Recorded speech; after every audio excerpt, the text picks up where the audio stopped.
Hi everyone, my name is Sequoyah. I hope quarantine has been treating you well. I know all of this adjustment to working from home and doing school from home has not been easy. So, first, let's applaud everyone for that and for getting through, and we will continue to get through. Today, I would like to share with you my herpetology final project. I decided to build three different tongue apparatuses to represent the three different food catching tongue mechanics in three different families in herpetology. So those families are Caudata, which are salamanders, the other family Anura, which are frogs, and then the last family Chameleonidae, which are chameleons. So with these three, I represent two different families of salamanders and one family of reptiles. And these are the major families that use their tongue to catch their food and bring it back in versus other methods of food capture.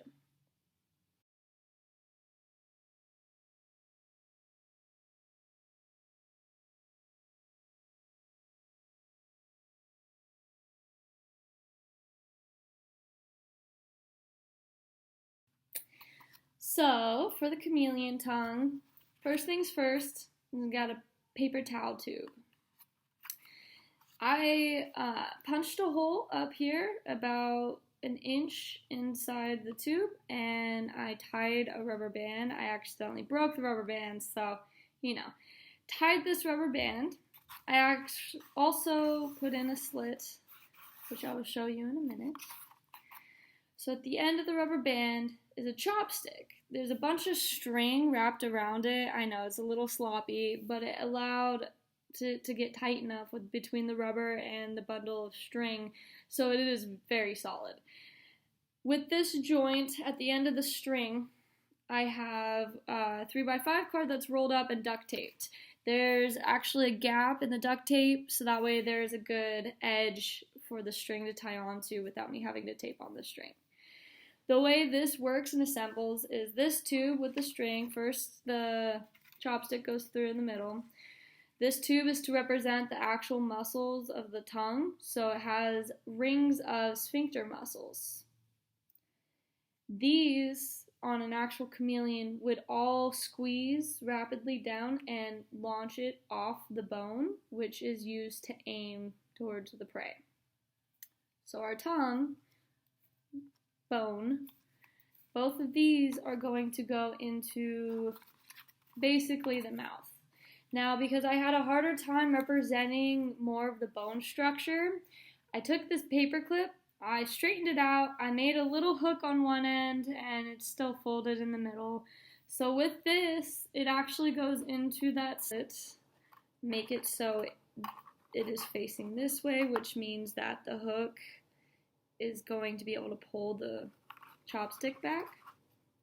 That chopstick will connect to that hook right in front of the bundle of strings. So that is going to be what allows this to be able to pull this back to essentially, it's like cocking a gun. So once it is back, you can actually unhook it from this bone structure. Minus paperclip, now you have it all cocked and loaded and ready to go. You can either hold on to it with your fingers, or you can now use the binder clip to be able to clip onto that chopstick if you want to be able to have an actual trigger. So the string is a little bit longer, and then you just let go.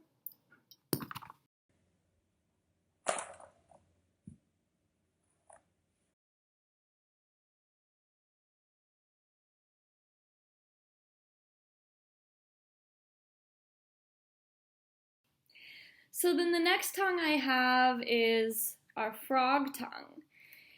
This is a little bit of an awkward, ingenuitive version of the actual frog tongue. So the thing with frogs is that the way our tongue is connected in our mouth is it's connected to the back of our mouth with a bunch of muscles. But frogs, it's actually connected to the front of their lower jaw.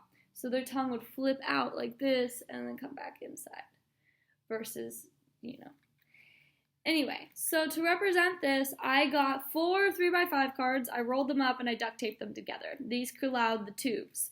I then filled these tubes I strung them together with rubber bands, and I also have a few structural paper clips that are folded in half and hidden in here.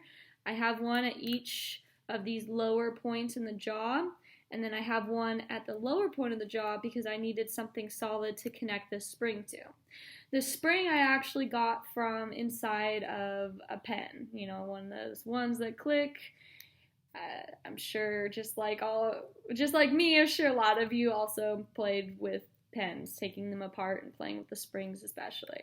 So I took that spring, I stretched it out. I actually had some of this foam tape, so it comes in little squares. So I wrapped the sticky tape around the end of the spring. So now that it's a fairly solid jaw structure, this would be similar to ours, except for their tongue is on the front. So then just to represent everything, I just kind of pull it back and it springs forward to slap, catch their prey, and then they pull it back in, and then their mouth would essentially close. The thing also with frogs is the way that this is so successful is actually because of their saliva. So it's the super, super sticky material of their saliva that allows this slap method to actually be able to grasp prey and bring it back into the mouth for consumption.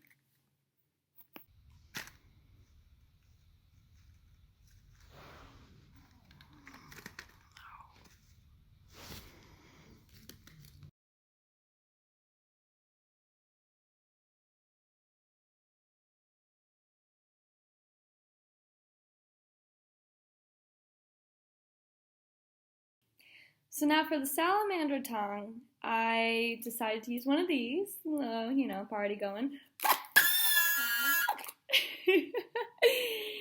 Anyway, the way that this unrolls, can be a good representation of a tongue. The thing with salamanders that is making them unique is they actually have a bone structure that is very unique. They squeeze their ribs and that bone structure collapses and launches out, and that's what launches the tongue forward, and then it all comes back and it re-expands in the ribs. To represent this, I decided balloons. So essentially, by blowing up a balloon and having the air in it and then allowing the air to release can kind of represent the way that salamanders are able to squeeze their ribs.